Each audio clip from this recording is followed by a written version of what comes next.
الحمدللہ رب العالمین والصلاة والسلام علی سید المرسلین۔ قیامت کے دن روشن چہرے کس کے ہوں گے؟ قرآن نے اس کا فائنل فیصلہ کر دیا۔ اللہ جل شانہ قرآن مجید میں ارشاد فرمایا یوم تبیض وجوہ و تسود وجوہ، قیامت کے دن کچھ چہرے روشن ہوں گے اور کچھ چہرے سیاہ ہوں گے۔ روشن چہرے کس کے ہوں گے؟ اس کی تفسیر خود احادیث مبارکہ میں کر دی گئی۔ رواہ المفسر المحدث المحقق المؤرخ جلال الدین سیوطی الشافعی فی تفسیر در المنصور فی تفسیر بالمعثور۔ علامہ جلال الدین سیوطی شافعی تفسیر در منصور جو قرآن کی احادیث مبارکہ سے تفسیر ہے، اور آپ وہ ہستی ہیں جن کو 75 بار بیداری میں اللہ کے رسول صلی اللہ علیہ وسلم کا دیدار ہوا۔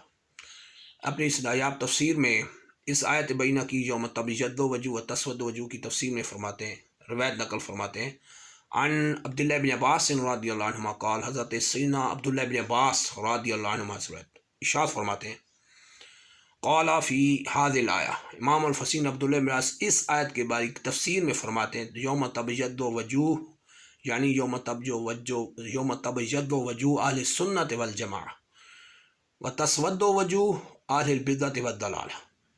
شاعر فرماتے ہیں قیامت کے دن اللہ جو قرآن میں فرماتے ہیں کچھ چہرے روشن ہوں گے تو اہل سنت کے چہرے روشن ہوں گے، و تسود وجوہ اہل البدعۃ والضلالہ، اور جو بد مذہب اہل سنت کے علاوہ جتنے بد مذہب فرقے ہیں ان کے چہرے سیاہ ہوں گے۔ اللہ جل شانہ نے یہ فیصلہ قرآن میں کر دیا۔ اس پر حدیث مرفوع بھی موجود ہے۔ علامہ جلال الدین سیوطی شافعی نے اسی تفسیر در منصور میں تفسیر میں حدیث مرفوع نقل کی۔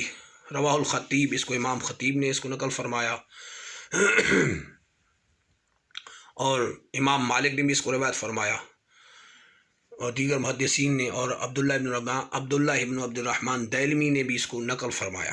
عن ابن عمر، حضرت سید عبداللہ بن عمر رضی اللہ عنہ سے روایت ہے عن نبی صلی اللہ علیہ وسلم فی قولی تعالی، اللہ کے رسول مکرم صلی اللہ علیہ وسلم آیت کی تفسیر میں فرماتے ہیں یوم تبیض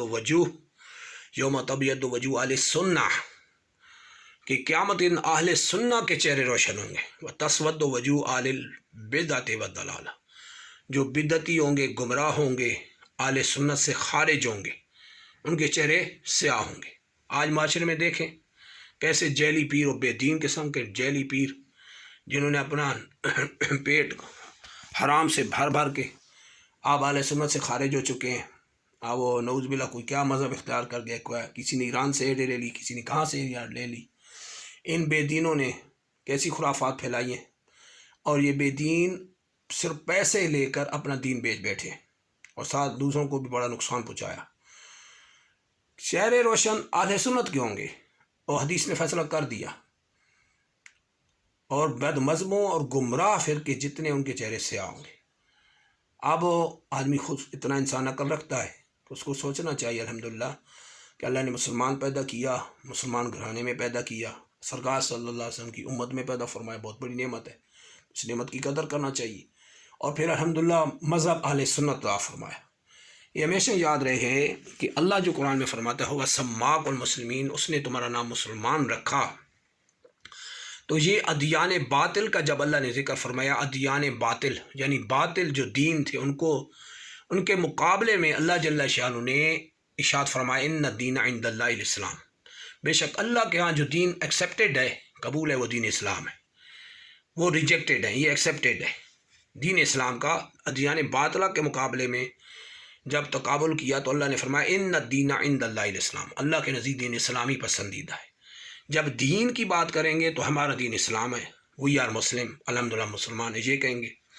اور جب مسلمانوں میں باطل فرقے جس پر حدیث صحیحہ موجود ہیں، ابن ماجہ کی، ترمذی شریف کی حدیث اور ابن ماجہ کی سند صحیحہ کے ساتھ موجود ہے، یہ جو 73 فرقے ہو جائیں گے وہ تو ہونے ہی ہونے ہیں، لیکن ان کی پہچان میں کون ایک حق پہ ہوگا، جس کے بارے میں فرمایا کل فی النار الا ملۃ واحدہ، سب کے سب جہنم میں جائیں گے 72 اور ایک بچے گا 73 جو جنت میں جائے گا، وہی الجماع، سرکار صلی اللہ علیہ وسلم یہ جماعت ہوگی، اور یقین اہل سنت ہی ہے۔ سرکار صلی اللہ علیہ وسلم نے مان علیہ وصحابی جس کے بعد فرمایا جس پر میں یعنی جو میری سنت پہ، وصحابی جو میرے صحابہ کی سنت یعنی اہل سنت والجماع، یہ جو فرقہ ہے وہ ناجی گر ہوگا، جنتی ہوگا۔ سرکار صلی اللہ علیہ وسلم نے ان کا تعارف انہیں فرمایا اب ظاہر ہے جب باطل فرقے ہی پیدا مسلمانوں میں ہوں گے تو اس کی تو پہچان یہ سے ہی ہوگی کہ ان میں کون سی جماعت حق پہ ہے. اس پہ جواب حدیث نے یہ دیا کہ جماعت اہل سنہ حق پہ ہے. جیسا کہ تو یوم تبیض وجوہ و تسود وجوہ کی تفسیر میں سرکار صلی اللہ علیہ وسلم فرمایا یوم تبیض وجوہ اہل سنہ کہ اہل سنت کے روشن چہرے ہوں گے قیامت کے دن، و تسود اہل بدعت و دلالہ گمراہ اور بے دین اور بد عقیدہ فرقوں کے چہرے قیامت دن سیاہ ہوں گے. تو یہاں پہ حدیث اور قرآن نے فیصلہ کر دیا. اب ہر بندہ اتنا سمجھدار ہے، دنیا کے معاملات میں لوگ گھاٹے کا سودا نہیں کرتے. ایمان تو مسلمان کی اصل اساس ہے، اس کے بارے میں غفلت کوئی کیسے گوارا کر سکتا ہے. لہذا ہوشیار، آنکھیں کھول کے رکھیں، علماء اہل سنت کے ساتھ جوڑ کے رہیں. کوئی بد مذہب کو بات کرنا چاہے تو بذات خود کوئی فیصلہ کرنے کی بجائے علماء اہل سنت سے رجوع فرمائے. رہی ڈبے پیروں کی بات تو ان کو کوئی ٹینشن نہیں ہے، انہوں نے دین ایمان کو بیچ رکھا ہے. ان کو پیسہ چاہیے، ان کو عیاشیاں چاہیے، ان کو ڈیزرٹ میں جیپوں کی ریسیں چاہیے. یہ ایسے لوگ ہیں جن کو کوئی ٹینشن نہیں ہے، دین تباہ ہو رہا ہے، ان کو کوئی ٹینشن نہیں ہے. ایک گدیاں ان کی بستی رہیں، نذرانے ان کو لوگ ملتے رہیں، بس یہ ان کے واہ واہ ہے. علماء اہل سنت جو اصل دین کے خادم ہیں، جو اصل وارث ہیں انبیاء کے علم کے، ان سے پاس جائیں، اپنے مسائل پوچھیں اور ان کے پاس جا کے اپنی خدمت پیش کیا کریں. اور ایسے جیلی پیروں پہ اپنے پیسے برباد نہ کریں جو دین کی تباہی کا باعث بنے ہوئے معاشرے میں. بدعات اور خرافات چڑھ رہی ہیں مگر ان کی کوئی ٹینشن نہیں، کیونکہ ان کی ٹینشن اس لیے نہیں کہ دین مطلوب نہیں. وہ علماء اہل سنت جو سرکار صلی اللہ علیہ وسلم کے انبیاء کے وارث ہیں، علم کے وارث ہیں، زیادہ ٹینشن تو ان کو نہیں ہے. یہ فری ٹینشن ہے، پرابلم ہی نہیں ان کو. مگر جہالت اس قدر ہے کہ لوگ ان پہ پیسے لٹاتے ہیں، ان پہ تباہی کا پیسہ لٹاتے ہیں. اور اتنا پیسہ لٹاتے ہیں کہ انہوں نے اربوں روپے جمع کر رکھے، جبکہ یہ پیسہ علماء اہل سنت کو جانا چاہیے تھا، جو دینی مدارس میں علماء بنا رہے ہیں، جو دین کا نظام چلا رہے ہیں، وہ واقعی دین کی ہمدردی رکھتے ہیں. تو ایسوں کو پیسہ دینا چاہیے تھا، ایسوں کے علماء کے پاس جانا چاہیے تھا. جیسے دعوت اسلامی پوری دنیا میں کام کر رہی ہے، علماء پیدا کر رہی ہے، بہت سے شعبہ جات میں، 100 سے زائد شعبہ جات میں دین کی خدمت کر رہی ہے. تو یہ ہیں اللہ والے اور ان کی خدمت کی جائے، اور یہ اپنی جو ہم پیسے ضائع کر بیٹھتے ہیں یہ ان کو دیے جائیں، یا وہ غریب رشتہ دار جو بیچارے ہینڈ ٹو ماؤتھ بیٹھے ہیں ان کی خدمت کریں. آج ہمارا معاشرہ جو بگڑ چکا ہے اس کی وجہ یہ ہے کہ ہم علماء حق، علماء اہل سنت سے بہت دور ہیں.